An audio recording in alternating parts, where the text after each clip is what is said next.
Hi guys, I wanted to have a little video, prepare a video for you so we could go over some information about the critical appraisal step of this EBP process. So I took this little diagram from our book here, and I thought it really went over the steps in a review of the literature.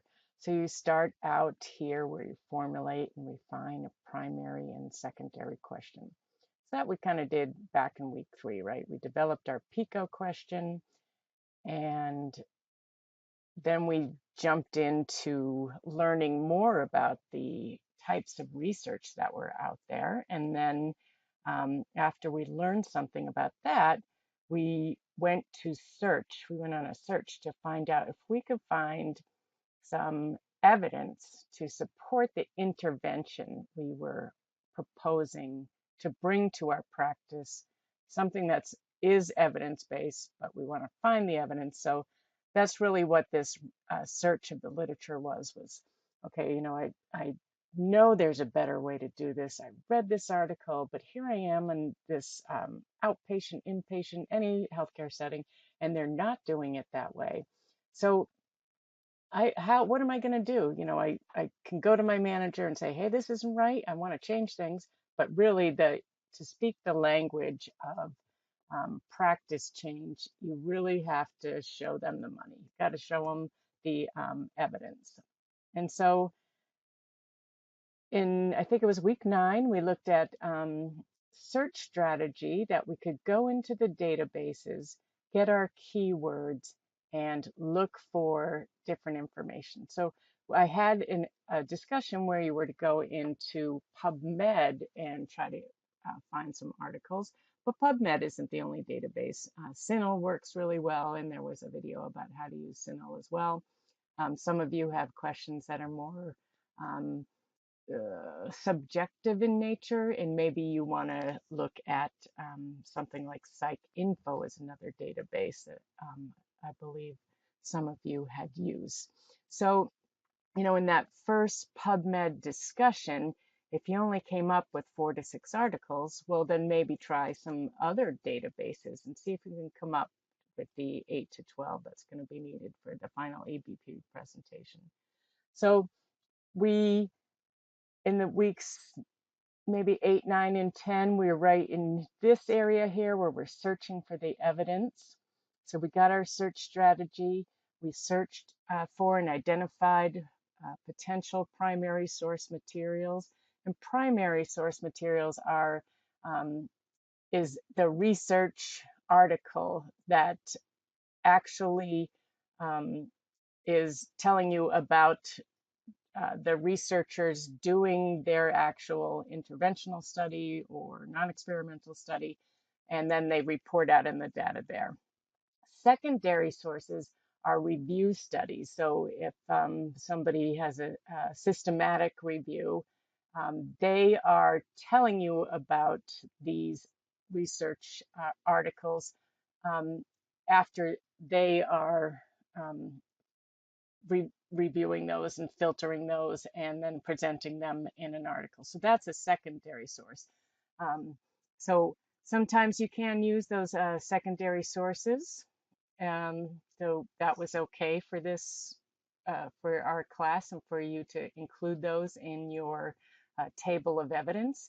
You could also have clinical guidelines too. So we'll go into that in a little bit. So you get your keywords, you find your source materials, you document, and this really here was where we were having our Prisma diagram. That's the document of the search decisions and actions. So once you've got those articles that meet all your inclusion criteria, the next step was to look at the abstracts and titles. And just from those, because you might have had 100 and you don't want to have to read 100 articles. So maybe you could just look at the abstracts and the title of the articles. So that's screening those sources for relevance appropriateness. So from there you can say, okay, well, I'm eliminating this many. I have this many left. And you're going to get the full text and you're going to read the source materials. So once you have these full text source materials, and you never really want to say that you're only including full text articles that you could get from the APU library. So when you're doing a search, never check the full text option, because you never want to make a practice decision based on only half of the evidence. An APU has a huge library and lots of subscriptions to journals, but it doesn't have everything. But the librarian can get that for you, so you can email the librarian, or there's also a full text find click button that you can go through, and if APU library doesn't have it, there is another button you can push and request it. So once you find all these full texts and read them, you might be in reading the article and say, hey, here's another study that looked at exactly what I wanted. And then you can include that. And so here's identifying new references and new leads. And then you're going to screen the sources, and you're going to adapt your Prisma to show this search, these new articles that have come into your evidence collection. So once you are, this one right here says abstract and code information from the studies. That's really our table of evidence here, where we're going to take the information from the articles and put it into the columns in a table of evidence, put all the really important findings into a table. And so we can look at these all together as one body of evidence. And then the next step is to critique or appraise these studies. So we've said, okay, we have these 10 to 12 studies. They met all the inclusion criteria. We have not looked at the quality yet. And so we have all of these. And this next step, critical appraisal, is really to look at the quality of these articles. So most of the time, if you have a peer-reviewed journal that you're getting your articles from, they're going to be pretty high quality. And if your journal is a high impact factor, then those are going to be high quality as well. So we should have already thought about the level of evidence. And when we were doing our search, we should have said, okay, well, what kind of question am I asking, and what type of level of research do I need? So in this OHSU library guide, it has some EBP tools in here. And one of these is the study design, and it says different types of clinical questions are best answered by different types of research studies. So in here you can say, okay, well, if I have a clinical intervention question, then it needs to be answered by systematic reviews and meta-analyses, because if this intervention is applied to patients and the outcome is something that affects mortality or patient safety, we really need to have a high level of evidence to bring this into practice. So just a bit about choosing the types of studies. If you have something that is more, let's see if we go down here, a meaning question, like how do patients experience, somebody had the question about levels of noise in the ICU. So how do patients experience this? Then you might be able to answer your question using qualitative data. So it is, the level of evidence, there's high levels and low levels, but depending on your question, it might be best answered by going in and interviewing people and see how they experience things. And so using qualitative data, right here, qualitative studies, would be okay. And so when you did your search, you would have said, okay, I'm going to use level 1, 2, 3, and 4 data. That's what you should come up with when you get your study results. So we got our table going last week and extracted the information and put it into the table here. This is a evaluation table template that came from the step-by-step series. And I had asked you to leave this column blank. So in here we had the information about the study. And this week, what we're doing is we're describing the strengths and limitations of the study, risk or harm if study intervention or findings are implemented, and feasibility for use in your practice. And it also is a little reminder here that level of evidence plus quality of evidence equals strength of evidence and competence. So to appraise your studies, there's quite a few appraisal tools out there. There's the JBI checklist. There's from Johns Hopkins evidence-based practice website. They have Appendix C, quality guide.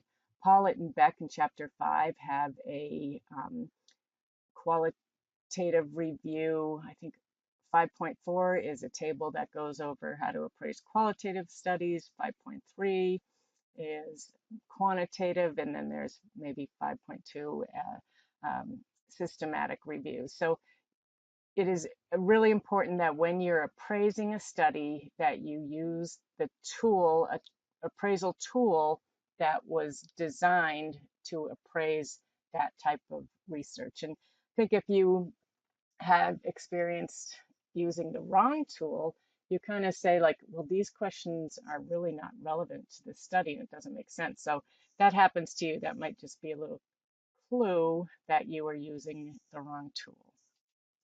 Johns Hopkins has Appendix C, which has the evidence level and the quality guide.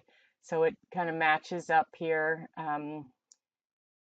the type of study you have and the questions you should be asking. So this might be something really easy that you can use for your table there. So you're going to say, okay, I have a quasi-experimental study. You're going to go over here and say, okay, is it consistent?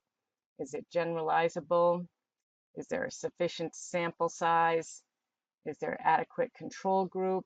Are there definitive conclusions, consistent recommendations based on the comprehensive literature review that includes thorough reference to scientific evidence? So you can kind of go through and use this as a quick check and then say, okay, this is high quality, good quality, or low quality. So this is for level of evidence 1, 2, 3, and they also have one for level 4, which are clinical guidelines. So if you did find a clinical guideline and want to use that as one of your sources of evidence, these would be the questions that you would ask that when you're appraising that. And then the last one is level 5, so literature reviews, quality improvement, case reports, and those are kind of the questions that you would ask there for that. So that's all I really have for this week. You know, you're supposed to be filling out this column right here. So answer these questions, say just real brief, and say, is this, what level of quality are you rating this this evidence? The one other thing that I wanted to go over, and this is something you won't have to use again in this class, but some of you had asked how, in a Word document, how you would be able to have a landscape, your table in a landscape setting, while the rest of the paper is portrait. So I put a little link right here, and there's a video that can walk you through how to do that. So I think that's all I have. Let me know if you have any questions. I met with a few people this week, and I think it was really beneficial to just meet face to face and ask specific questions. Sometimes that's hard to do in email. So I am available for you. Just shoot me an email or sign up for virtual office hour time. And the link for that is on the home screen of Canvas. Okay, well, have a nice day, and that's it. Bye-bye.